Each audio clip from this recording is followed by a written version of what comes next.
हाँ जी। तो last lecture में अपनों ने क्या किया था, 8.13 पे 8.14 पे आ गए थे कि अगर डिविडेंड जो है वो टाइम पे नहीं किया तो क्या हो जाएगा। अगर with in 30 days dividend distribute नहीं किया तो अगले 7 दिन के अंदर अंदर कहा जाएगा वो, अनक्लेम डिविडेंड अकाउंट में। और वहां पर भी अगर 7 साल में किसी ने क्लेम नहीं किया तो investor education and protection fund में जाएगा। ठीक है, इतनी बात हो गई थी। अब आते हैं कि investor education and protection fund है क्या चीज। 8.15 पेज पर आ जाओ।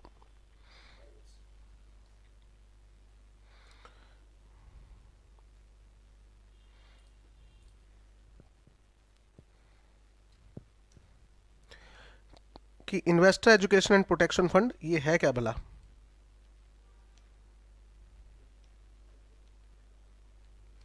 ओके, तो सबसे पहले समझिए कि ये एक सेंट्रल गवर्नमेंट का मेंटेन्ड अकाउंट है, investor education and protection fund. अब इसमें क्या क्या अमाउंट क्रेडिट होगी, ठीक है, इसके अंदर क्या क्या चीजें डेबिट होगी, मतलब इस अकाउंट में क्या पैसा आएगा और क्या पैसा जाएगा, और इस अकाउंट को मेंटेन कौन करेगा, इसकी बुक्स कौन मेंटेन करेगा, क्या इसकी ऑडिट होगी, सब बात चलेगी। तो सबसे पहले बताओ, ये जो अकाउंट है किसका है, आईपीएफ गवर्नमेंट का। तो गवर्नमेंट अमाउंट डालेगी इसमें, amount given by central government, amount donation given by central government, कोई भी पैसा, ये इसमें ग्रांट लिख दिया और इसमें डोनेशन लिख दिया, बात एक ही होगी लगभग। ठीक है, उसके बाद में एनी अमाउंट लेइंग अनपेड इन अनपेड डिविडेंड अकाउंट, अभी पढ़ के आए, अगर 7 साल तक कोई अमाउंट क्लेम नहीं करी किसी ने तो वो डिविडेंड की अमाउंट अलोंग विद शेयर कहां ट्रांसफर हो जाएगी, इसमें। इस लाइन को डी को मैं इग्नोर मार देता हूं एक बार। ठीक है, आपने वो 5-6 पॉइंट याद करने हैं।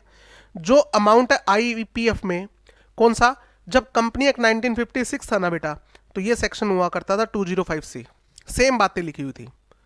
तो उसमें जो आईईपीएफ अकाउंट था वो कंपनी एक्ट 1956 के अकॉर्डिंग था, अब उसका नाम क्या हो गया, आईपीएफ 2013 के अकॉर्डिंग।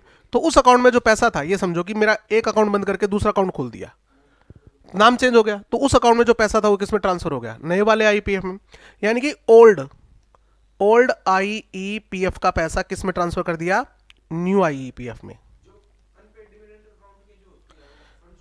हाँ हाँ,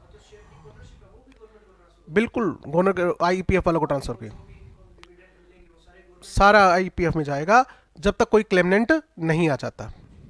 ठीक है, इनकम फ्रॉम इन्वेस्टमेंट, इससे इंटरेस्ट इनकम, जैसे बैंक में जो इंटरेस्ट होगा 7 साल तक का, वो किसको देना होता है, शेयर होल्डर को, बट शेयर होल्डर तो आया नहीं, तो इंटरेस्ट की अमाउंट भी क्या हो जाएगी, इसमें क्रेडिट हो जाएगी। अमाउंट रिसीव्ड थ्रू डिसोर्समेंट और डिस्पोजल ऑफ सिक्योरिटी। अब ये क्या हुआ डिसोर्समेंट, वैसे प्रोस्पेक्टस चैप्टर से रिलेटेड है, किसी ने फेक नाम से शेयर अप्लाई किए थे और कंपनी ने गलती से उसको शेयर अलॉट कर भी दिए थे, बाद में पता लगा बंदा फेक था ये, तो गवर्नमेंट क्या करेगी, उसके शेयर्स को लियन कर लेती है कि ला भैया ये तेरे तो है ही नहीं, तो वो कहां जाएगा, वो पैसा आईपीएफ में चला जाएगा। अप्लीकेशन मनी जो किसी ने क्लेम नहीं करी, अप्लीकेशन मनी कैसे क्लेम करेंगे, अप्लीकेशन मनी किस लिए दी जाती है कि मेरे नाम पे अलॉटमेंट कर दो, अलॉटमेंट नहीं तो रिफंड जाएगा, बट रिफंड किसी ने लिया नहीं, तो ये अप्लीकेशन मनी क्या चीज, ये गलती से है प्रिंट, ये हाँ ये लिखा था।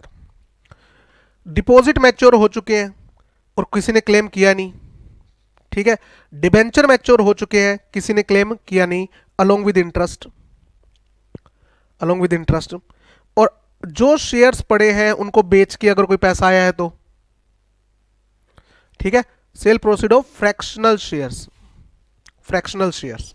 जैसे फ्रैक्शनल शेयर क्या होते हैं बेटा, अब जैसे मान लो कंपनी ने कहा कि हम क्या करेंगे, जो शेयर्स की फेस वैल्यू 10 रुपए है, सॉरी 5 रुपए फेस वैल्यू के शेयर्स को हम किस में कन्वर्ट करेंगे, 2-2 रुपए के शेयर्स में कन्वर्ट करेंगे।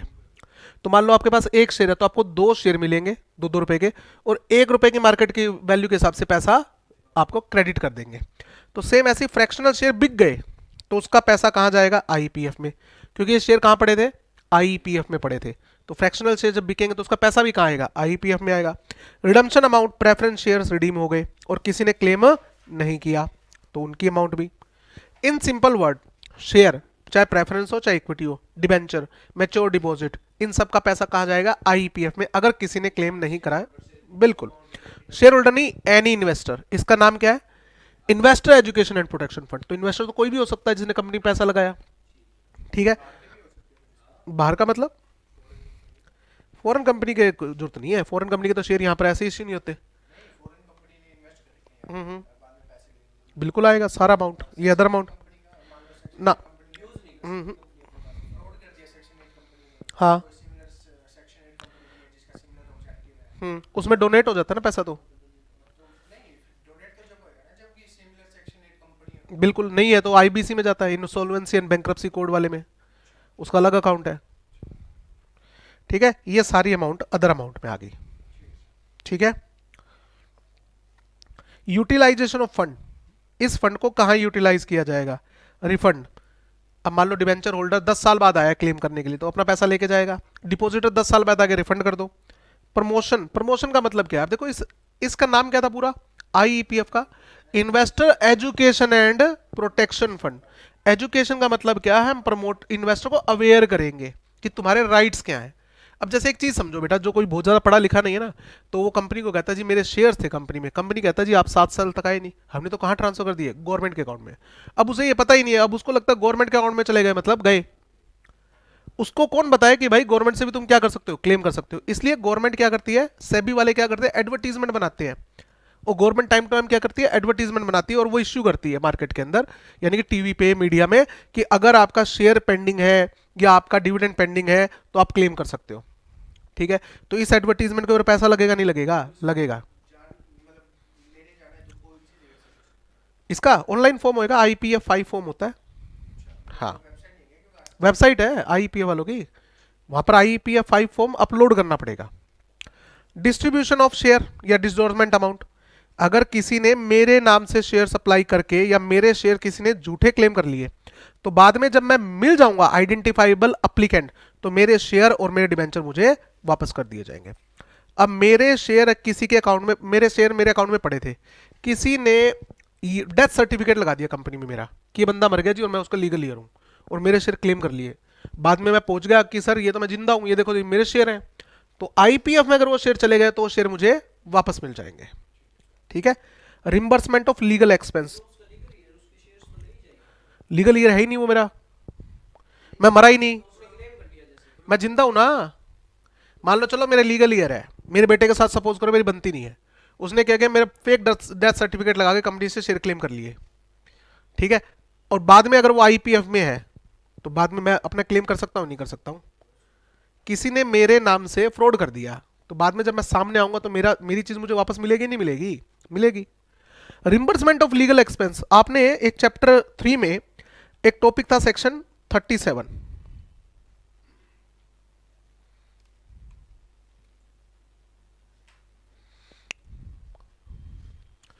सेक्शन 37 किसका था आपको याद है? Class action. इसका नाम क्या था? Class action. याद आया? अगर किसी कंपनी ने बहुत सारे शेयर होल्डर का कॉमन हार्म किया है, सेम नुकसान पहुंचा है, मान लो 10,000 शेयर होल्डर, तो हर बंदे को इंडिविजुअल एप्लीकेशन फाइल करने की बजाय वो एक बंदे को अपॉइंट करके इकट्ठी एप्लीकेशन फाइल कर सकते हैं। उसका खर्चा कौन उठाएगा? आईपीएफ। ठीक है, आईपीएफ उसका खर्चा उठा लेगी। एनी अदर पर्पस जो आपको ठीक लगे, गवर्नमेंट को ठीक लगे। ये वेलफेयर ये तो है, इन्वेस्टर एजुकेशन में और अवेयरनेस के बारे में। ना ना ना, उसमें नहीं जा सकता। Investor education and protection fund, investor को एजुकेट करने में, उनके राइट को प्रोटेक्ट करने में ही खर्च हो सकता है और किसी के लिए नहीं खर्च हो सकता। हम्म हम्म हम्म मेरे बेटे के बेटे ने या मेरा कोई और रिलेटिव बिल्कुल कर सकता है। मेरी प्रॉपर्टी किसी को तो जाएगी। कोई टाइम लिमिट नहीं है। जो लिमिटेशन ऑफ स्टैट्यूट एक्ट है वो शेयर्स के केस में अप्लाई नहीं होता। हर चीज की एक लिमिटेशन होती है ना, इतने टाइम में केस करो, ये लिमिटेशन ऑफ स्टैट्यूट एक्ट है, बट ये शेयर्स के केस में अप्लाई नहीं होता। रीजन क्या है? लोग है ना लंबे टाइम तक कंपनी में पैसा इन्वेस्ट करते हैं, तो इसमें कोई टाइम लिमिट नहीं है कि आपको इतने टाइम में क्लेम करना पड़ेगा, नहीं तो जीरो हो जाएगा। ठीक है, आगे देखो, other provision governing the IPF. Other provision कि इसको गॉन कैसे करना है, मैनेज कैसे करना है। तो सबसे पहले constitution of the authority of administration of fund. कौन अथॉरिटी अपॉइंट करेगा आईपीएफ को मैनेज करने के लिए? बताओ। Central government. Central government. Authority an authority is being constituted for administrating the administration and maintenance of accounts of the fund. कौन सा fund? IEPF। इसके लिए एक बोर्ड अपॉइंट किया जाएगा, अथॉरिटी अपॉइंट की जाएगी। ठीक बात है। इसी में यह बताया गया है कि इसमें चेयरपर्सन कौन होगा, इसमें रूल इश्यू है, मेंबर कितने होंगे IPF में, मीटिंग कब होगी इनकी, ठीक है, ये सब बताया गया है। अब देखो इसमें एक लाइन क्या लिखी हुई है, जो MCA क्या है, मिनिस्ट्री ऑफ कॉर्पोरेट अफेयर, इसका जो सेक्रेटरी होगा वो एक्स ऑफिशियो चेयरपर्सन होगा अथॉरिटी का। अब इसका मतलब क्या हुआ, ex officio, by default, by virtue of position, जो भी सेक्रेटरी होगा, सेक्रेटरी ऑफ MCA ऑटोमेटिकली क्या होता है, चेयरपर्सन होता है, हेड होता है, चेयरपर्सन होता है किसका, चेयरपर्सन ऑफ IEPF अथॉरिटी।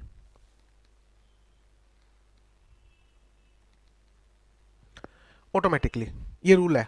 ठीक बात है। इसके अलावा 6 मेंबर और होंगे, ठीक है, 6 मिनिमम है, मैक्सिमम कितने हो सकते हैं, 7 प्लस 6 मेंबर्स, प्लस 6 मेंबर होंगे। ठीक बात है। एक CEO होगा जो कन्वीनर होता है अथॉरिटी का, बिल्कुल, plus CEO chief executive officer. Okay, ये है IPF अथॉरिटी। एक चेयरपर्सन जो कौन होगा, MCA का secretary by default, 6 member, maximum कितने हो सकते हैं, 7 हो सकते हैं, और एक CEO जो डे टू डे रूटीन को क्या करता है, मैनेज करेगा। ठीक है। Provisions by the central government for administration of fund, provision कौन बनाएगा IPF के लिए, सेंट्रल गवर्नमेंट। किसका अकाउंट है, सेंट्रल गवर्नमेंट का। सेंट्रल गवर्नमेंट में provide to authority such offices, officer, employ and other resource, ठीक है, जो उनको लगे कि ठीक है, in accordance with IEPF authority. आगे आओ, अथॉरिटी टू वर्क, ये जो अथॉरिटी है ये काम किसके अकॉर्डिंग करेगी, कैग के अकॉर्डिंग। CAG क्या है, controller and auditor general of India, ये गवर्नमेंट की ऑडिट करती है। तो IPF किसका अकाउंट है, तो इसकी भी ऑडिट होगी जी। तो CAG बताएगी कि IEPF को कौन कौन सी बुक्स मेंटेन करनी है, कैसे आपको फाइनेंशियल स्टेटमेंट बनानी है, और क्या कौन आपकी ऑडिट करेगा।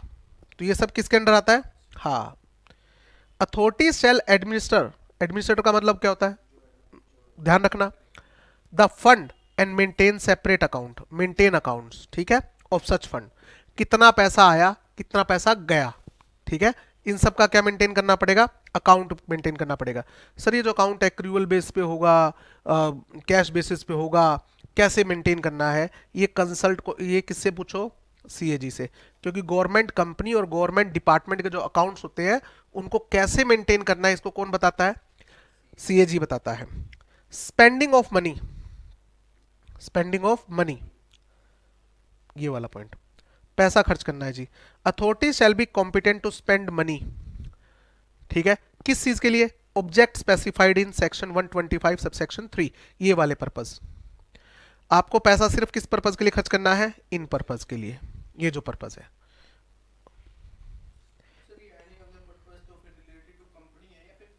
नहीं, ये रे, जो पैसे मांगने आ गया इन्वेस्टर, उसका पैसा रिफंड करना,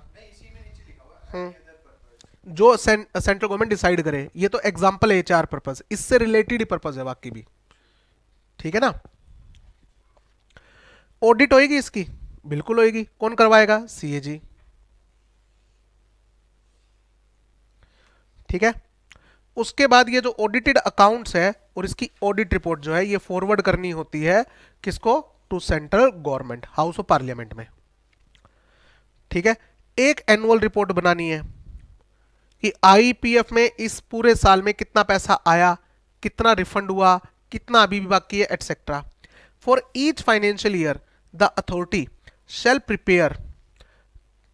prepare annual report giving full account मतलब पूरे हिसाब किताब ऑफ इट्स एक्टिविटी, कितना पैसा IPF में इस साल आया, IPF में पैसा, शेयर, डिबेंचर, ये सब, और कितना गया ड्यूरिंग द फाइनेंशियल ईयर, और इसकी एक कॉपी किसको जाएगी, सेंट्रल गवर्नमेंट को जाएगी, ठीक है। इन टर्न सेंट्रल गवर्नमेंट ये किसको फॉरवर्ड करेगी, ये जो एनुअल रिपोर्ट है और ऑडिट रिपोर्ट है ये कहां फॉरवर्ड करेगी, हाउस ऑफ पार्लियामेंट में जाएगी। इन शॉर्ट अब यहां पर देखो summary,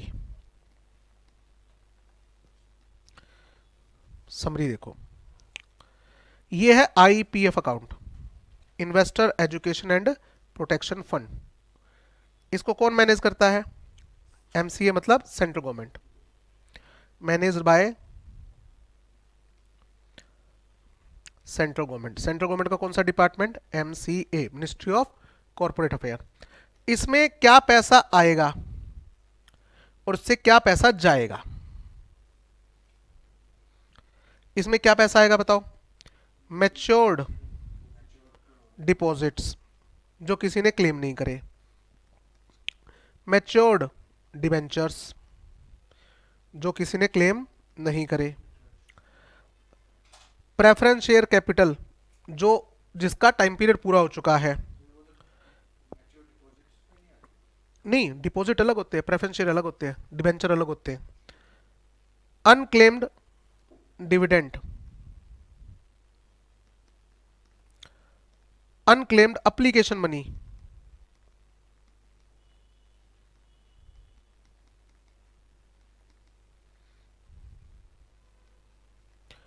amount contributed by government, amount contributed by central government, etcetera. ये सब अमाउंट क्या होती है, इनकमिंग होगी। आउटगोइंग में क्या क्या होगा, रिफंड, ठीक है, रिफंड टू क्लेमनेंट,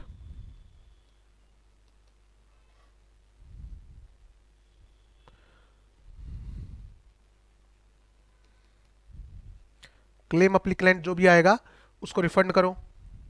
ग्रुप सूट या ग्रुप एक्शन का लीगल एक्सपेंस जो है वो गवर्नमेंट बियर कर सकती है, लीगल फीस, ग्रुप एक्शन में legal fees. Promotion and awareness, promotion and awareness of share holders, of investors, इनके ऊपर पैसा खर्च हो सकता है, एटसेट्रा। कितना पैसा आया, कितना पैसा खर्च हुआ, इन सब का क्या रखना पड़ेगा, हिसाब किताब रखना पड़ेगा। Accounts, accounts need to be maintained. अब ये अकाउंट कैसे मेंटेन करने हैं, क्या बेटा गवर्नमेंट को अकाउंट कैसे मेंटेन करने हैं, ये कौन किससे पूछो, हाँ सीएजी से पूछो। ये क्या है, अकाउंट्स, फुल अकाउंट्स बनाने पड़ेंगे। How to compile account, how to maintain account, ये कौन बताएगा, सीएजी। क्या इसकी ऑडिट होएगी, बिल्कुल होएगी। ये दोनों काम किसके, सीएजी के, controller and auditor general of India. फिर ये सारा काम होने के बाद एनुअल रिपोर्ट बनती है इसकी, साल के एंड पे क्या बनेगी, एनुअल रिपोर्ट, पूरे साल की एक्टिविटीज की एनुअल रिपोर्ट, एंटायर एक्टिविटीज ये भी बनेगी, ठीक है। ये जो ऑडिट रिपोर्ट है, ये जो ऑडिट रिपोर्ट है और ये जो एंटायर एक्टिविटीज की एनुअल रिपोर्ट है ये किसको जाएगी, सेंट्रल गवर्नमेंट को जाएगी, हाँ फॉरवर्ड। और सेंट्रल गवर्नमेंट इसको कहां प्रेजेंट करेगी, हाउस ऑफ पार्लियामेंट में, हाउस ऑफ पार्लियामेंट यहां प्रेजेंट होगी, ठीक है। सर इतना बड़ा तामझाम, बहुत बड़ा तामझाम है, तो इसको मैनेज करने के लिए कुछ लोग होंगे, बिल्कुल होंगे। अथॉरिटी, आईपीएफ अथॉरिटी में कौन होगा, आईईपीएफ, हाँ अथॉरिटी, इस अथॉरिटी में कौन कौन होगा, कहता है ये अथॉरिटी को कौन अपॉइंट करता है, सेंट्रल गवर्नमेंट अपॉइंट करती है, सबसे पहले सेंट्रल गवर्नमेंट टू अपॉइंट। इसमें इसका एक चेयरपर्सन होगा, बिल्कुल 6 मेंबर होंगे, 6 मेंबर्स होंगे, मैक्सिमम कितने होंगे, 7। एक सीईओ होगा, चीफ एग्जीक्यूटिव ऑफिसर, ठीक है। अदर इंप्लॉइज वगैरह भी हो सकते हैं जो सेंट्रल गवर्नमेंट को ठीक लगे। चेयरपर्सन कौन होगा, by default secretary of MCA, ये आईपीएफ अथॉरिटी होती है। इसमें अदर इंप्लॉइज भी हो सकते हैं, other officer and employ, other officers and employees भी हो सकते हैं जो सेंट्रल गवर्नमेंट को ठीक लगे। ये लो जी, ये समरी थी इसकी आईपीएफ की। क्लियर है? आगे आ जाओ। हाँ आराम से लिखो।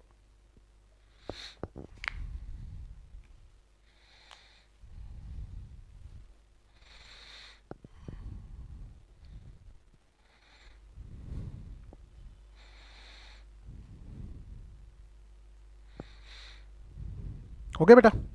चलो अगला पॉइंट क्या है। एक सेक्शन आया था 127, पिछले पेज पे आया था, जिसमें ये लिखा हुआ था कि डिविडेंड किसको मिलेगा, सिर्फ रजिस्टर्ड शेयर होल्डर को मिलेगा।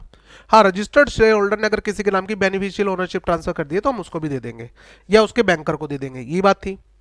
बट अब एक पॉइंट आता है कि मान लो, अब ध्यान से समझना, पहले इसकी समरी बनवा रहा हूं मैं, फिर समझ में आएगा। ये एक टाइमलाइन है सर, यहां पर इस पॉइंट ऑफ टाइम पे मैंने शेयर ट्रांसफर एप्लीकेशन सबमिट करवाई है सेक्शन 56 के अकॉर्डिंग। ठीक है, शेयर ट्रांसफर एप्लीकेशन SH4 जो चैप्टर नंबर 4 में पढ़ा होगा, इज सबमिटेड टू कंपनी। ठीक है, किसने किसने सबमिट की होगी, ट्रांसफरर ने। लो जी, कि मैं अपने शेयर ट्रांसफर को करना चाहता हूं ट्रांसफर। कंपनी 1 महीने के अंदर अंदर क्या करेगी, with in 1 month, with in 1 month company क्या करती है, या तो शेयर सर्टिफिकेट ट्रांसफर करती है ट्रांसफरी को, ट्रांसफर अप्रूव करके, नहीं तो नोटिस ऑफ रिफ्यूजल भेजती है। याद आया? हाँ, तो 1 मंथ होगा। 1 मंथ के एंड पर ट्रांसफर डिसीजन होगा, या तो ट्रांसफर अप्रूव होगा या ट्रांसफर रिजेक्ट होगा। ठीक बात है। कंपनी ने इस पॉइंट ऑफ टाइम पे कोई डिविडेंड डिक्लेयर कर दिया, डिविडेंड डिक्लेयर कर दिया, बोनस डिक्लेयर कर दिया, या राइट इश्यू अनाउंस कर दिया। अब ये कहता है भाई ये किसका, ठीक है। अब देखा जाए तो एक तरीके से किसको मिलना चाहिए, ट्रांसफर को मिलना चाहिए, बट ट्रांसफर ने तो ट्रांसफर एप्लीकेशन सबमिट करवा दी उससे पहले कि मुझे शेयर चाहिए ही नहीं, पैसे दे दिए होंगे तभी तो ट्रांसफर एप्लीकेशन दी होगी, मतलब आपको तो पैसा मिल चुका ट्रांसफरी से, और ट्रांसफरी को दे दे फिर ये, ट्रांसफरी के नाम पे अब तक हुआ नहीं, पता लगा हमने उसके खाते में पैसे डाल दिए और बाद में ट्रांसफर एप्लीकेशन क्या हो गई, रिजेक्ट हो गई किसी रीजन से, पंगा हो जाएगा ना। तो फिर क्या करे भाई, इसको खोपचे में रख लो। खोपचे में रखना मतलब अबेयंस में रखना। ठीक है, company to keep these in abeyance. Abeyance का मतलब होल्ड कर लो, आप इसे होल्ड कर लो। अगर ये ट्रांसफर अप्रूव हो गया,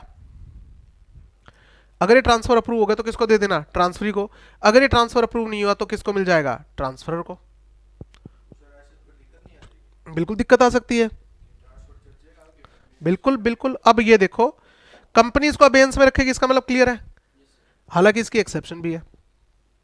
कौन कौन से ऐसे केसेस हैं जिसमें कंपनी अबेयंस में नहीं रखेगी, जहां पर ट्रांसफरर ने ट्रांसफर को क्या बना रखा है, बेनिफिशियल ओनर बना रखा है। इसका मतलब चाहे शेयर उसके नाम पे ट्रांसफर हो चाहे ना हो, डिविडेंड का चेक किसके नाम से कटना है, इसके नाम पे। क्लियर इंडिकेशन है। देखो अब क्या लिखा हुआ है, आओ। सबसे पहले right of dividend, bonus and right issue.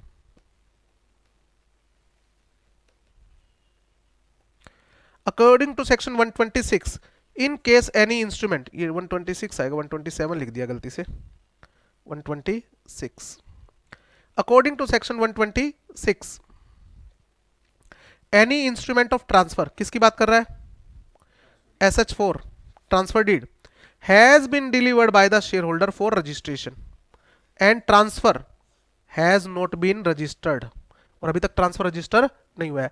Transfer application आ गई है बट ट्रांसफर अभी रजिस्टर नहीं हुआ है, ठीक बात है। Such company shall take following step, अब कंपनी को क्या करना पड़ेगा, transfer the dividend to unpaid dividend account. Pay नहीं करना है तो कहां डालना है, unclaimed dividend, unless it is authorised by registered holder of such share in writing to pay such dividend to the transferee. Exception आ गई ना, तो ये रेड कलर वाली क्या है, एक्सेप्शन है। कब आपको अबेंस में रखने की जरूरत नहीं है, क्योंकि ट्रांसफरी क्या है, बेनिफिशियल ओनर है, ठीक है। ओके, क्या करना है आपको, कीप इन अबेंस, आपको इस डिविडेंड को कहां ट्रांसफर करना है, अनक्लेम डिविडेंड अकाउंट में, और उसको कब तक होल्ड करना है, अबेंस का मतलब होल्ड, होल्ड, ठीक है, in relation to such share any offer of right issue, ठीक है, और बोनस इश्यू। ना सिर्फ डिविडेंड होल्ड करना है बल्कि राइट इश्यू और बोनस शेयर भी क्या करने हैं, होल्ड पे रखने हैं, जब तक फाइनल डिसीजन ना हो जाए। क्लियर, तो यहां पर एक्सेप्शन क्या है, transferor declared beneficial ownership to transferee या इन फेवर ऑफ ट्रांसफरी, कि डिविडेंड का चेक किसके नाम से बनाना है, ट्रांसफर के नाम से बनाना है। तो जब ये डायरेक्शन है तो फिर अबेंस में क्यों रखना है। पॉइंट क्लियर हो गया। चलो आगे, अब आते हैं punishment for failure to distribute dividend within 30 days. इससे एमसीक्यू आ सकता है, और एक क्वेश्चन प्रैक्टिकल क्वेश्चन, पहले एमसीक्यू वाला देखते हैं। कितने दिन में डिविडेंड डिक्लेयर करके पे करना है बताओ, dividend must be paid with in 30 days from declaration. इसमें कोई दो राय है तो बताओ, ठीक है। या फिर आपको पोस्ट कर देना है डिविडेंड वारंट, डिविडेंड वारंट याद है, चेक, कितने दिन में बताओ, विद इन 30 डेज। आप 30 डेज में पोस्ट कर दो, और कहता सर वो नहीं मिला तो क्या आपका ठेका नहीं है, ठीक बात है ना। Irrespective whether it is received by share holder और नॉट, मिला है नहीं मिला है, अब मेरे को कोई टेंशन नहीं है, ठीक है। अगर कंपनी ने ऑफेंस कर दिया तो 30 दिन में डिविडेंड नहीं किया तो फिर आपको फाइन लगेगा। ऑफेंस कर दिया मतलब when the company fails to post dividend warrant, ठीक है, विद इन 30 डेज। कोई दिक्कत इसमें, ओके। कितनी पनिशमेंट मिलेगी अभी और बता दो, every director punishable with imprisonment up to 2 year.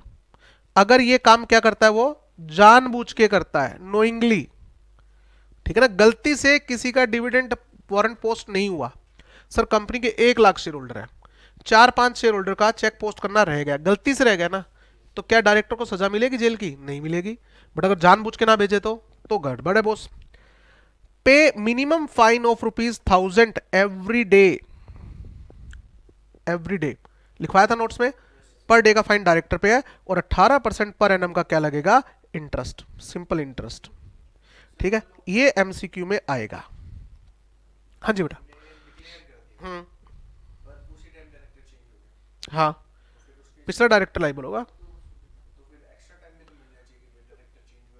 नहीं नहीं नहीं, नहीं समझा नहीं, मैं दोबारा बोलो। आज हमने डिविडेंड डिक्लेयर कर दिया, अगले दिन डायरेक्टर कैसे चेंज होगा, मतलब रिजाइन करके चला गया वो, जो नया डायरेक्टर उसकी जगह आ गया है, कब आया है, अगले से अगले दिन। पहली बात तो देखो प्रैक्टिकली पॉसिबल नहीं है, क्योंकि नए डायरेक्टर का प्रपोजल रखना पड़ता है, जो नया डायरेक्टर अपॉइंट होता है ना कैजुअल वैकेंसी, उसको बोर्ड ऑफ डायरेक्टर फिल करते हैं, तो बोर्ड ऑफ डायरेक्टर मीटिंग बुलानी पड़ेगी, डायरेक्टर का नॉमिनेशन फाइल करना पड़ेगा, ठीक है, उसके बाद उसे अपॉइंट किया जाएगा, उसके बाद आरओसी के पास उसके डॉक्यूमेंट फाइल होंगे, तो इमीडिएटली हो जाए होता नहीं है। बट चलो फिर भी मैं तुम्हारी बात बड़ी कर देता हूँ कि मान लो अगले दिन डायरेक्टर आ गया, आगे बताओ। बिल्कुल उसको रिस्पॉन्सिबिलिटी एज्यूम करनी पड़ेगी, आते ही उसको देखना पड़ेगा कितना डिविडेंड डिक्लेयर हो चुका है, और 30 डेज में वो क्या होना चाहिए, डिस्ट्रीब्यूट होना चाहिए, नहीं तो वो लाइबल है। हाँ, फिर वो लाइबल नहीं है, कंपनी तो हमेशा लाइबल रहेगी, जो बाकी डायरेक्टर है जो नोइंगली डिफॉल्ट पे है,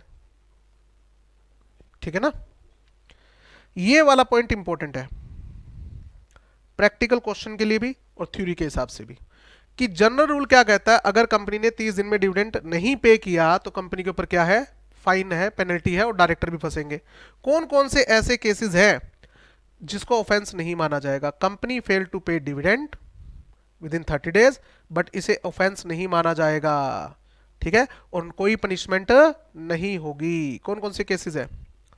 देखो, सबसे पहला case, where the dividend could not be paid by reason of operation of law. Dividend क्यों नहीं पे किया? ऑपरेशन ऑफ लॉ की वजह से। अब ये वाला केस बताओ, इसमें जो डिविडेंड मैंने डिक्लेयर किया, मैंने कहां ट्रांसफर कर दिया? अनक्लेम डिविडेंड अकाउंट में। क्यों कर दिया? क्योंकि सेक्शन 126 कहता है। अब बताओ, इसमें कंपनी का फॉल्ट है कि हमने 30 दिन में डिविडेंड डिस्ट्रीब्यूट क्यों नहीं किया? हमारी तो गलती नहीं है ना, it is mentioned in act. Example इसका section 126, dividend kept in abeyance. ये तो एक्ट कहता है ना कि रखना पड़ेगा अबेयंस में, मैंने थोड़ी किया है ये। अब इस केस में कंपनी के डायरेक्टर पे पेनल्टी लगेगी? कोई पेनल्टी नहीं लगेगी। क्या उसको जेल भेजा जाएगा? नहीं भाई साहब, एक्ट में लिखा हुआ है। शेयर होल्डर ने डायरेक्शंस दे रखी है, गिवन डायरेक्शन टू कंपनी, ठीक है, regarding the payment of dividend. समझो इसका एग्जांपल लो, मैं हूं गौरव बंसल और मैंने कंपनी को कह रखा है कि जी मेरे 3 बैंक में अकाउंट है, एचडीएफसी में भी है, आईसीआईसीआई में भी है, एसबीआई में भी है। कंपनी कहती है ठीक है सर बताइए करना क्या है। मैं कहता हूं जो डिविडेंड ट्रांसफर करना है ना, वो किस में करना है? मेरे आईसीआईसीआई वाले अकाउंट में ट्रांसफर करना है, ठीक है। Dividend to be transferred in ICICI वाले बैंक अकाउंट में। कंपनी वाले कहते हैं okay sir, account bank account number दे दो और आईएफएससी कोड दे दो, इसके बिना तो ट्रांसफर होगा ही नहीं ना। हाँ, ओके। ये जो आईएफएससी कोड है ना, ये मैंने गलत दे दिया इनको। अब बताओ क्या पैसा ट्रांसफर होएगा? पैसा ट्रांसफर ही नहीं होएगा। आगे रुको रुको रुको, कंपनी ने आईएफएससी, मैंने कंपनी को आईएफएससी कोड दे दिया, कंपनी ने नेट बैंकिंग से ट्रांसफर किया, वो अमाउंट रिजेक्ट होके वापस आ गई, तो कंपनी को पता तो लगेगा ना कि ये जो बैंक अकाउंट नंबर की इंफॉर्मेशन दी आपने ये गलत है। कंपनी ने उसको लेटर भेज दिया शेयर होल्डर को, ठीक है, कंपनी ने लेटर भेज दिया, same has been communicated to him कि सर आपने जो बैंक डिटेल दे रखी है वो गलत है, और अभी तक उसने शेयर होल्डर ने इसके ऊपर कोई रिस्पॉन्स नहीं दिया है, मतलब अकाउंट डिटेल सही नहीं दिया। तो बताओ गलती किसकी है? डायरेक्शन किसने दी है? शेयर होल्डर ने। वो डायरेक्शन क्या निकली है? गलत निकली है, can not be complied with. हमने उसको कंप्लाई नहीं कर पाए, दो डायरेक्शन। और हमने ये बात किसको कम्युनिकेट कर दी? हमने ये बात उसको बता भी दी कि भाई साहब आपने जो बैंक अकाउंट नंबर दे रखा है वो गलत है। तो कंपनी ब्याज देगी क्या इसके ऊपर? कंपनी किस बात का ब्याज देगी? Point clear? Third point, third example, dispute है जी, dispute regarding to receive the dividend. Father की डेथ हो गई, फादर की डेथ हो गई, दो बेटे हैं, सन 1 और सन 2, ठीक है। अब बताओ शेयर किसके? वैसे तो हिसाब से देखा जाए तो दोनों को, ठीक है, ये आपस में तुम बंटवारा कर लो, प्रॉपर्टी का बंटवारा होता ना, तो सन 1 कह रहा है शेयर मेरे, सन 2 कह रहा है मेरे, ठीक है, दोनों ही क्या कर रहे हैं? क्लेम कर रहे हैं, तो क्या हो गया? डिस्प्यूट हो गया। तो कंपनी वाले कहेंगे भाई किसके खाते में डालें, क्योंकि जो बंदा मर चुका उसका बैंक अकाउंट क्या हो चुका होगा? बंद हो चुका होगा, तो उसके अकाउंट में तो पैसा जाएगा नहीं। सन 1 के अकाउंट में डालना है, सन 1 2 के अकाउंट में, तो ये कोर्ट में जाएंगे। कौन जाएगा? सन 1 और 2। और जब कोर्ट का ऑर्डर आ जाएगा कि शेयर जो सन 1 को मिलेंगे या सन 2 को मिलेंगे, उस ऑर्डर की कॉपी के साथ में कोर्ट में सबमिट करवाना पड़ेगा कि मैं हूं इनका लीगल ईयर शेयर्स के लिए, ठीक है। तो जब तक ये डिस्प्यूट रिजोल्व नहीं हो जाता तब तक हम डिविडेंड क्रेडिट नहीं कर सकते। बताओ कंपनी की गलती है क्या? नहीं, कहा हमारी क्या गलती है? डिस्प्यूट है, दो बच्चे पैदा करने जरूरी थे, एक कर लेता। Where the dividend has been lawfully adjusted by the company against any sum due to it from the share holder, calls in arrear. इसका एग्जांपल, इसका प्रैक्टिकल क्वेश्चन मिलता है बेटा, इसका प्रैक्टिकल क्वेश्चन है, बड़ा इंपॉर्टेंट है भाई। एक शेयर होल्डर है, उसको हम उसका डिविडेंड जो है ये दे रखा है, ये रहा शायद, हाँ। जैसे एग्जांपल इसमें मैंने क्या लिखता हूं? Dividend adjusted in calls in arrear, dividend adjusted in calls in arrear. Sir उसकी कॉल पेंडिंग थी तो पैसा दे क्यों रहे हो? उसमें एडजस्ट कर लो।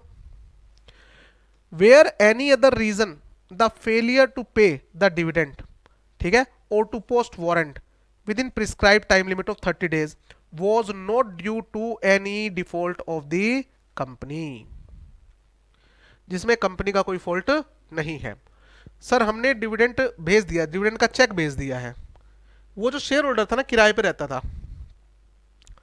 उसने अपना एड्रेस क्या कर लिया, चेंज कर लिया, नया एड्रेस हमें दिया नहीं।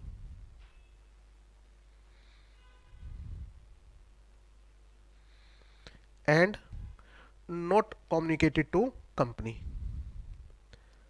कि मेरा नया एड्रेस ही है, तो हम तो पुराने एड्रेस पे क्या भेज रहे होंगे, चेक भेज रहे होंगे, और वो चेक लगेगा ही नहीं क्योंकि अकाउंट पे ही चेक होता है। सही बात है। तो जब तक ये कंपनी को कम्युनिकेट करके नया एड्रेस नहीं बता देता, अब कंपनी के पास मान लो ये आता है 6 महीने बाद, सर ये मेरा नया एड्रेस है, और वो जो चेक है ना उसका वो सॉरी डिविडेंड का चेक है वो मेरे को दे दो नए एड्रेस पे, भेज दिया। अब वो कहता है 6 महीने का ब्याज तो दो, 6 महीने का नहीं, 5 महीने का, 30 दिन में डिविडेंड देना था, मैं तो 6 महीने बाद ले रहा हूँ। कहता गलती किसकी है, तुम्हारी है, तो कंपनी किस बात का ब्याज भुगतेगी भाई। तो ये 5 केस याद हो जाएंगे। तो 5 नंबर का या तो थ्योरी क्वेश्चन, चांसेस कम है, ये वाला प्रैक्टिकल क्वेश्चन आने के पूरे पूरे चांस है इसके ऊपर, ये वाला, हाँ ये वाला मोस्ट इंपॉर्टेंट है बेटा। कंपनी किस चीज के, फॉरफीचर करने के लिए आर्टिकल ऑफ में लिखा होना चाहिए, अगर नहीं लिखा हो तो फॉरफिट नहीं कर सकते। और फॉरफीचर करना कंपनी का राइट है, मजबूरी नहीं है कि फॉरफिट करना ही करना पड़ेगा। हो सकता है मैं उसके ऊपर केस करके पैसा लेने की तैयारी में हूँ कि मत दे पैसा तू ले, मैं तो इंटरेस्ट लूंगा। कॉल्जिन एरिया पे कंपनी क्या चार्ज करती है, इंटरेस्ट चार्ज करती है, ठीक है ना। कंपनी सभी शेयर फॉरफिट करेगी जब कंपनी को भरोसा हो कि इससे शेयर फॉरफिट करके हम इसको रीइश्यू कर सकते हैं। कंपनी को अगर लगता है कि नहीं रीइश्यू नहीं कर पाएंगे, हमारी कंपनी की हालत थोड़ी खस्ता चल रही है, तो कंपनी फॉरफिट नहीं करेगी। हम्म हम्म कौन पार्टनर किस चीज का, जॉइंट शेयर होल्डिंग नहीं जा सकता। जो चेक आएगा वो जॉइंट अकाउंट में आएगा, जॉइंट बैंक अकाउंट में जो चेक बनेगा। अगर आप जॉइंट में शेयर के लिए अप्लाई करते हो ना, तो बैंक अकाउंट भी क्या होना चाहिए जॉइंट में, डीमेट अकाउंट भी क्या होना चाहिए जॉइंट में। तो दूसरा जाएगा कैसे, वो आएगा ही जॉइंट वाले खाते में, और एक बंदा क्लेम नहीं कर सकता, इसीलिए तो जॉइंट खाता खुला है ताकि एक बंदा फ्रॉड करके ना चला जाए। ये वाला एग्जांपल देखो, mister Alok holding equity share of face value ₹10 each, so 10 lakh has not paid ₹80,000 towards call money, किसका क्या है ये, calls in arrear due on share, can the dividend amount payable on to him be adjusted against such due, yes, ये वाला question है, ठीक है। ये जो सेक्शन है डिविडेंड डिस्ट्रीब्यूट करना है आपको, इतने टाइम में करना है, नहीं करोगे तो पेनल्टी लगेगी। इसकी कोई एक्सेप्शन है तो ये निधि कंपनी इसकी एक एक्सेप्शन बन जाती है, निधि कंपनी याद है, हाँ। तो ये कहता है कि सेक्शन 127 किसका है, पनिशमेंट, ये अप्लाई होगा निधि कंपनी पे भी अप्लाई होगा, बट कुछ मॉडिफिकेशन के साथ में। निधि कंपनी पर अप्लाई होता है बट कुछ मॉडिफिकेशन के साथ में। अगर डिविडेंड पेबल है मेंबर को और कितना है, ₹100 तक है, अब देखो 100 रुपए तक का है, तो चेक बनाकर उसको भेजूं तो स्पीड पोस्ट का खर्चा लग जाएगा ना। और निधि कंपनी क्या थी, सेविंग करो भैया, ठीक है। It shall be sufficient compliance, ये पहले भी आ चुका है, if declaration of dividend is announced in local language newspaper, क्योंकि निधि कंपनी में ना दूर दराज से कोई नहीं आता पैसा लगाने के लिए, लोकल लोग ही होते हैं। And announcement of such declaration is also displayed on notice board, हम नोटिस बोर्ड पर भी लगा देंगे और लोकल अखबार में भी छाप देंगे, भाई इतना डिविडेंड है, जिसको ले जाना है ले जाओ, ठीक है। चेक वगैरह इश्यू करने का पंगा नहीं रखेंगे, ठीक है, और 3 महीने के अंदर ले जाना। और नहीं तो उसके बाद हम पैसा कहाँ क्रेडिट कर देते हैं, निधि कंपनी के मेंबर के अकाउंट में क्रेडिट कर देते हैं, तो आपके ऊपर पेनल्टी नहीं लगेगी, ठीक बात है। ये टॉपिक भी हो गया अपना, लो जी, ये पूरा चैप्टर अपना खत्म।